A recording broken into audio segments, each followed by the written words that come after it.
Hi friends, ಎಲ್ಲರಿಗೂ ನಮಸ್ಕಾರ. Gagan cooking ಚಾನಲ್ಗೆ ಸ್ವಾಗತ. ಹೊಸದಾಗಿ ನಮ್ಮ ಚಾನಲ್ ನೋಡ್ತಾ ಇದ್ರೆ ಸಬ್ಸ್ಕ್ರೈಬ್ ಮಾಡ್ಕೊಳ್ಳಿ, ಹಾಗೆ ಪಕ್ಕದಲ್ಲಿರೋ ಬೆಲ್ ಐಕನ್ ಕ್ಲಿಕ್ ಮಾಡಿ. ಬನ್ನಿ, ಇವತ್ತು ತುಂಬಾ ಟೇಸ್ಟಿಯಾದಂತಹ ಡಿಫ್ರೆಂಟ್ ಆಗಿರುವ ಗೋಧಿ ದೋಸೆ ಮಾಡೋದು ಹೇಗೆ ಅಂತ ತೋರಿಸ್ಕೊಡ್ತಾ ಇದ್ದೀನಿ. ಇದು ಒಂಥರ ಮಸಾಲ ಗೋಧಿ ದೋಸೆ ಅಂತ ಹೇಳ್ಬೋದು. ಎಲ್ಲ ಮಸಾಲೆನೂ ಇರುತ್ತೆ ಇದರಲ್ಲಿ, ಅಷ್ಟು ಟೇಸ್ಟಿಯಾಗೂ ಇರುತ್ತೆ. ಈಗ ಹೇಗೆ ಮಾಡೋದು ಅಂತ ನೋಡ್ಕೊಳ್ಳೋಣ.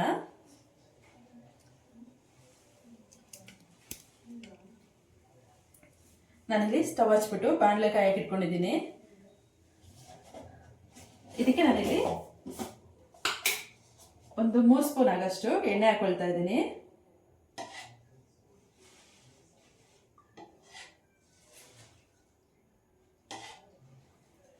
ಮೂರು ಸ್ಪೂನ್ ಆಗಷ್ಟು ಎಣ್ಣೆ ಹಾಕ್ಬಿಟ್ಟು ಇದಕ್ಕೆ ನಾನಿಲ್ಲಿ ಈರುಳ್ಳಿ ಹಾಕೊಳ್ತಾ ಇದ್ದೀನಿ.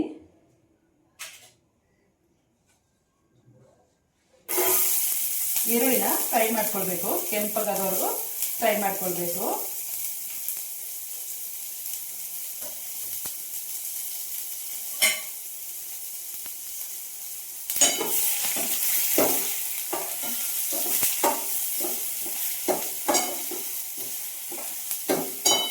ಈರುಳ್ಳಿ ಕೆಂಪಾಗ್ತಾ ಇದ್ದಂಗೆ ನಾನಿಲ್ಲಿ ಹೆಚ್ಚಿರೋಂಥ ಎಲೆಕೋಸನ್ನ ಹಾಕೊಳ್ತಾ ಇದ್ದೀನಿ. ಇದು ಅಷ್ಟೇ ಕೆಂಪಗಾಗಬೇಕು, ಸ್ವಲ್ಪ ಫ್ರೈ ಆಗಬೇಕು, ಸ್ವಲ್ಪ ಬೇಯಬೇಕು, ಹಾಗೆ ಎಣ್ಣೆನಲ್ಲೇ ಸ್ವಲ್ಪ ಬೇಯಬೇಕು. ಇದು ಈರುಳ್ಳಿ ಜೊತೆಗೆ ಹಾಕಿದ್ರೆ ಒಟ್ಟಿಗೆ ಇದೆರಡೂ ಫ್ರೈ ಆಗುತ್ತೆ.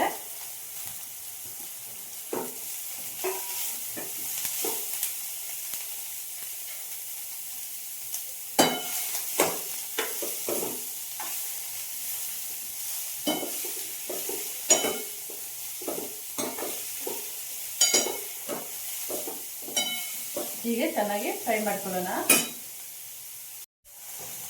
ಎಲೆಕೋಸು ಹೀಗೆ ಚೆನ್ನಾಗಿ ಫ್ರೈ ಆಗಬೇಕು.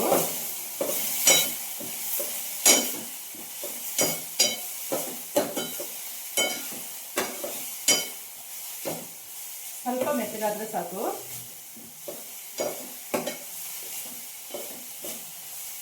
ಇದಕ್ಕೆ ನಾನು ಸ್ವಲ್ಪ ಉಪ್ಪು ಹಾಕೊಳ್ತಾ ಇದ್ದೀನಿ.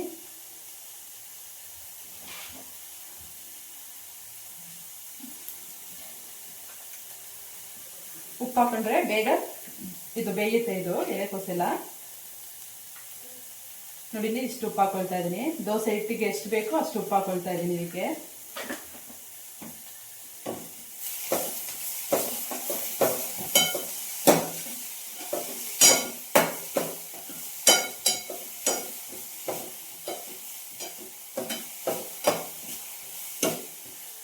ಈಗ ಇದು ಫ್ರೈ ಆಗ್ತಿದ್ದಂಗೆ ಇಲ್ಲಿ ನಾನು ಕ್ಯಾರೆಟ್ ತುರಿದಿದ್ದೆ, ಅದನ್ನು ಹಾಕೊಳ್ತಾ ಇದ್ದೀನಿ.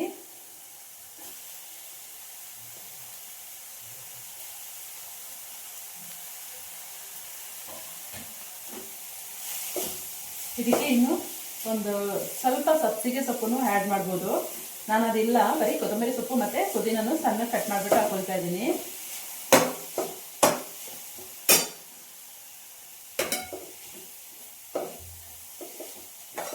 ಕ್ಯಾರೆಟ್ ಹಾಗೆ ಸ್ವಲ್ಪ ಫ್ರೈ ಆಗಬೇಕು.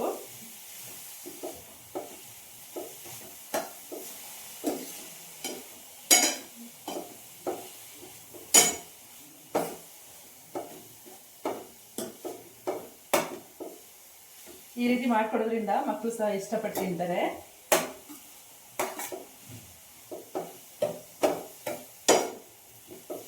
ಇದ್ರ ಜೊತೆಗೆ ಕಾಯಿ ಚಟ್ನಿ ಮಾಡ್ಕೊಂಡು ತಿನ್ನೋದ್ರಿಂದ ತುಂಬಾ ಟೇಸ್ಟ್ ಆಗಿರುತ್ತೆ.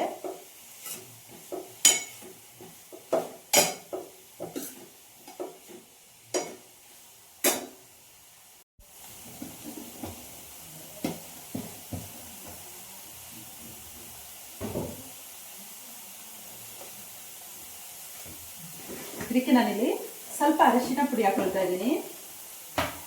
ಆಗ ದೋಸೆ ಕಲರ್ಫುಲ್ ಆಗಿ ಚೆನ್ನಾಗಿ ಕಾಣುತ್ತೆ. ನೋಡಿ, ಇಷ್ಟು ಅರಿಶಿನ ಪುಡಿ ಹಾಕೊಳ್ತಾ ಇದ್ದೀನಿ.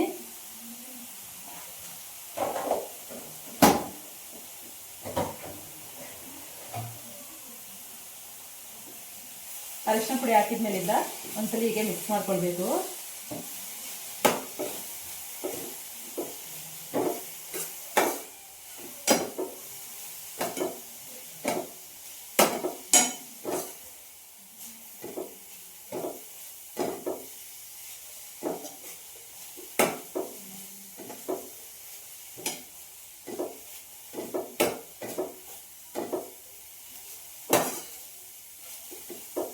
ನೋಡಿ, ಈ ರೀತಿ ಚೆನ್ನಾಗಿ ಮಿಕ್ಸ್ ಮಾಡಿಕೊಂಡು ಇದಕ್ಕೆ ನಾನಿಲ್ಲಿ ಕೊತ್ತಂಬರಿ ಸೊಪ್ಪು ಮತ್ತು ಪುದೀನ ಸೊಪ್ಪನ್ನು ಸಣ್ಣ ಕಟ್ ಮಾಡ್ಕೊಂಡಿದ್ದೆ, ಅದನ್ನು ಹಾಕೊಳ್ತಾ ಇದ್ದೀನಿ. ಇದ್ರ ಜೊತೆಗೆ ಸಬ್ಸಿಗೆನೂ ಅಷ್ಟೇ ಚೆನ್ನಾಗಿ ತೊಳೆದ್ಬಿಟ್ಟು ಅದನ್ನು ಸಣ್ಣ ಕಟ್ ಮಾಡಿಬಿಟ್ಟು ಹಾಕೊಳ್ಬೋದು.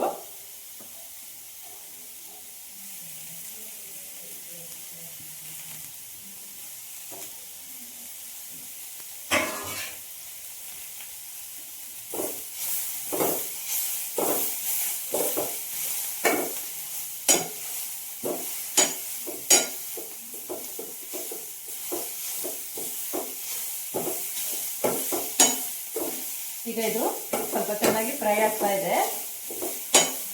ಫ್ರೈ ಆಗ್ತಿದ್ದಂಗೆ ಇದಕ್ಕೆ ನೀರು ಹಾಕ್ಬಿಟ್ಟು ಹಸಿಟ್ಟನ್ನು ಹಾಕೊಂಡು, ಗೋಧಿ ಹಸಿಟ್ಟನ್ನು ಹಾಕೊಂಡು ಚೆನ್ನಾಗಿ ಕಲಿಸ್ಬೇಕು. ಗಂಟಿಲ್ದಾಗೇ ಚೆನ್ನಾಗಿ ಮಿಕ್ಸ್ ಮಾಡ್ಕೊಳ್ಬೇಕು.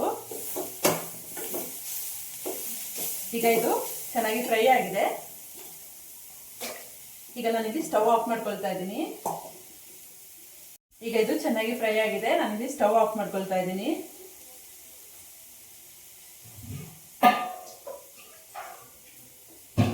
ಸ್ಟವ್ ಆಫ್ ಮಾಡಿಬಿಟ್ಟು ಇದಕ್ಕೇನೆ ನಾನು ನೀರನ್ನ ಮಿಕ್ಸ್ ಮಾಡ್ಕೊಳ್ತಾ ಇದ್ದೀನಿ. ನೀರು ಹಾಕ್ಬಿಟ್ಟು ಹಾಗೆ ಗೋಧಿ ಹಿಟ್ಟನ್ನು ಹಾಕೊಂಡು ಚೆನ್ನಾಗಿ ಮಿಕ್ಸ್ ಮಾಡ್ಕೊಳ್ಬೇಕು. ಗಂಟಿಲ್ದಾಗೇನೆ ಕಲಿಸ್ಕೊಳ್ಬೇಕು.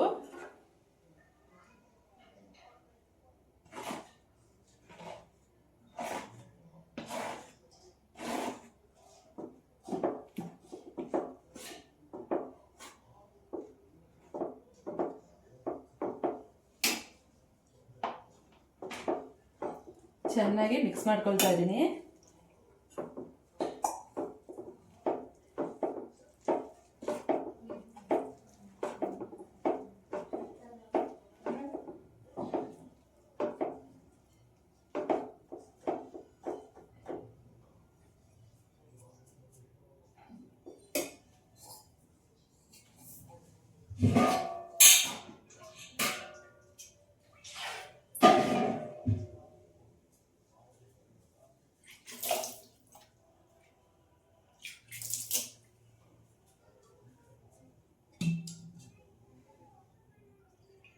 ನೋಡಿ, ಈ ರೀತಿ ಚೆನ್ನಾಗಿ ಸ್ವಲ್ಪ ನೀರು ಹಾಕ್ಬಿಟ್ಟು ದೋಸೆ ಹಿಟ್ಟು ಅದಕ್ಕೇನೆ ಕ್ಲೀನಾಗಿ ಕಲಿಸ್ಕೊಳ್ಬೇಕು. ಗಂಟಿರಬಾರ್ದು, ನೀಟಾಗಿ ಕಲಿಸ್ಕೊಳ್ಬೇಕು. ಇದು ಒಂಥರ ಡಿಫ್ರೆಂಟ್ ಆಗಿ ಟೇಸ್ಟ್ ಇರುತ್ತೆ.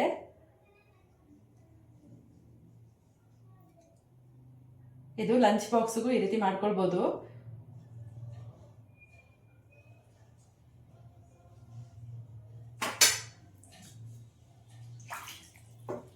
ಈ ರೀತಿ ಕೈನಲ್ಲಿ ಕ್ಲೀನಾಗಿ ಮಿಕ್ಸ್ ಮಾಡ್ಕೊಳ್ಬೇಕು.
ಗೋಧಿ ದೋಸೆ. ಇದಕ್ಕೆ ಎಲ್ಲ ಮಸಾಲೆ ಎಲ್ಲ ಹಾಕ್ಬಿಟ್ಟು ಅದು ಹಿಂಗೆ ಆಫ್ ಆಗ್ತಾ ಇದೆ ಅದಕ್ಕೆ ಸ್ವಲ್ಪ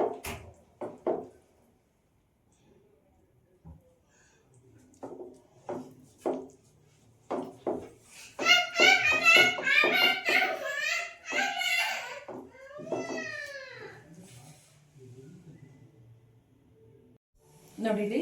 ದೋಸೆ ಇಟ್ಟು ಇಷ್ಟದಕ್ಕೆ ನಾವು ಕಲಿಸ್ಕೊಳ್ಬೇಕು. ಇಷ್ಟದಕ್ಕೆ ನೀಟಾಗಿ ಗಂಟೆ ಇಲ್ದಂಗೆ ಕಲಿಸ್ಕೊಳ್ಬೇಕು. ಈಗ ದೋಸೆ ತವ ಕಾದಿದ ಮೇಲಿಂದ ದೋಸೆನ ಹಾಕೊಳ್ಬೇಕು.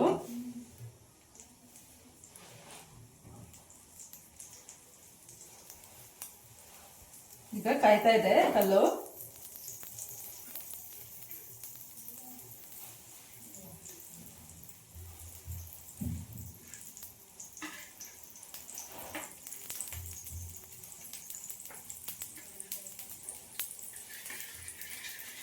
ಈಗ ನಾನಿಲ್ಲಿ ಒಂದು ಸೌಟ್ ತಗೊಂಡು ಒಂದು ಸೌಟ್ ತಗೊಬಿಟ್ಟು ದೋಸೆ ಹಾಕೊಳ್ತೀನಿ. ಈ ರೀತಿ ಮಾಡ್ಕೊಳ್ಳೋದ್ರಿಂದ ಮಕ್ಕಳು ತುಂಬ ಇಷ್ಟಪಟ್ಟು ತಿಂತಾರೆ. ಲಂಚ್ ಬಾಕ್ಸ್ಗೆಲ್ಲ ತುಂಬ ಟೇಸ್ಟಿಯಾಗಿರುತ್ತೆ. ಇದ್ರ ಜೊತೆಗೆ ಕಾಯಿ ಚಟ್ನಿ ಇದ್ರೆ ಸೂಪರ್ ಟೇಸ್ಟ್ ಆಗಿರುತ್ತೆ.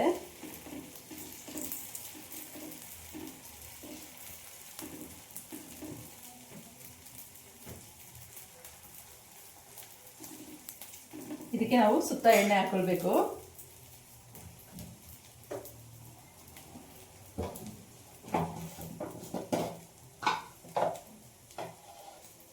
ನೋಡಿ ಇಲ್ಲಿ ಈ ರೀತಿ ಸುತ್ತನೂ ಎಣ್ಣೆ ಹಾಕೋಬೇಕು. ಆಗ ನೀಟಾಗಿ ಬರುತ್ತೆ ತೆಗಿಯಕ್ಕೆ.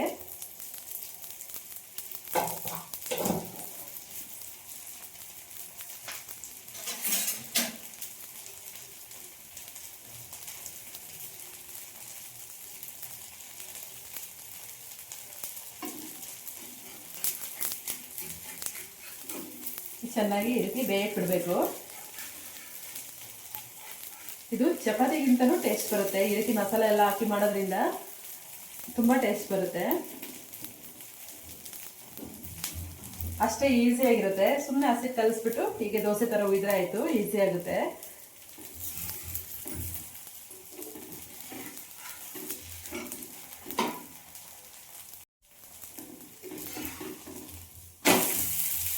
ನೋಡಿ ಏನು ಕಲರಾಗಿ ಬರ್ತಾ ಇದೆ, ಫುಲ್ ರೆಡ್ ಕಲರಾಗಿ ಬರ್ತಾ ಇದೆ. ಇದನ್ನ ಎರಡು ಸೈಡು ನೀಟಾಗಿ ಬೇಯಿಸ್ಕೊಳ್ಬೇಕು.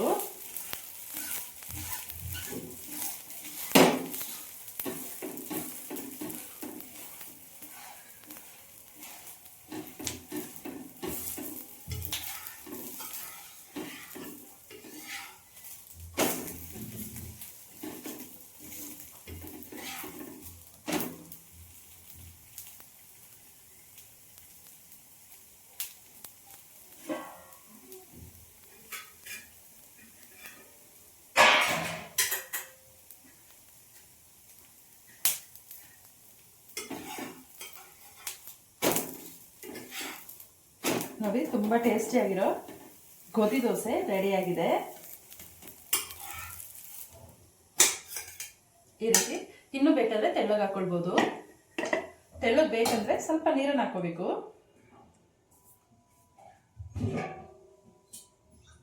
ಸ್ವಲ್ಪ ಹಾಕೊಳ್ಬೇಕಷ್ಟೇ, ತುಂಬ ಹಾಕೋಬಾರ್ದು. ಸ್ವಲ್ಪ ಚೆನ್ನಾಗಿ ಆವಾಗ ಇನ್ನೂ ತೆಳ್ಳಗೆ ಬೇಕಂದ್ರೆ ಬರುತ್ತೆ.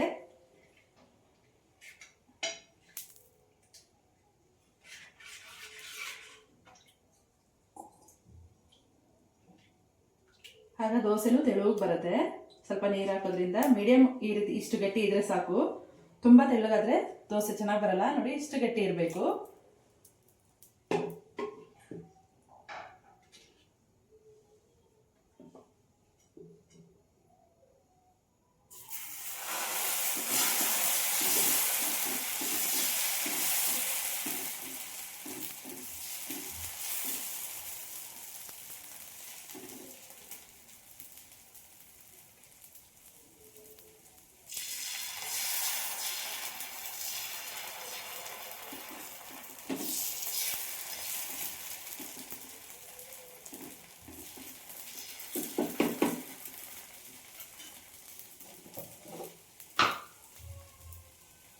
ಇದಕ್ಕೆ ಸ್ವಲ್ಪ ಎಣ್ಣೆ ಹಾಕೋಬೇಕು. ಸುತ್ತನೂ ಎಣ್ಣೆ ಹಾಕೊಳ್ಬೇಕು. ನೋಡಿ ಈ ರೀತಿ ಎಣ್ಣೆ ಚೆನ್ನಾಗಿ ಹಾಕ್ಬಿಟ್ಟು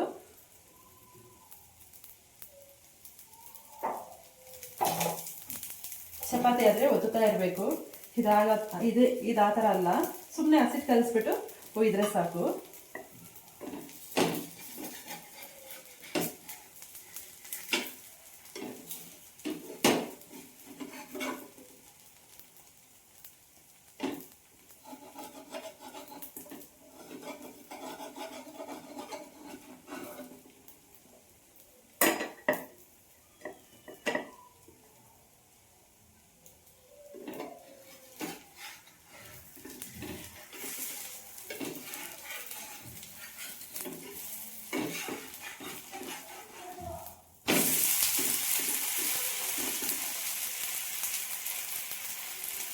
ನೋಡಿ ತುಂಬ ಸ್ಮೂತಾಗಿ ಅಷ್ಟೇ ಕೆಂಪಾಗಿ ಬರ್ತಾ ಇದೆ.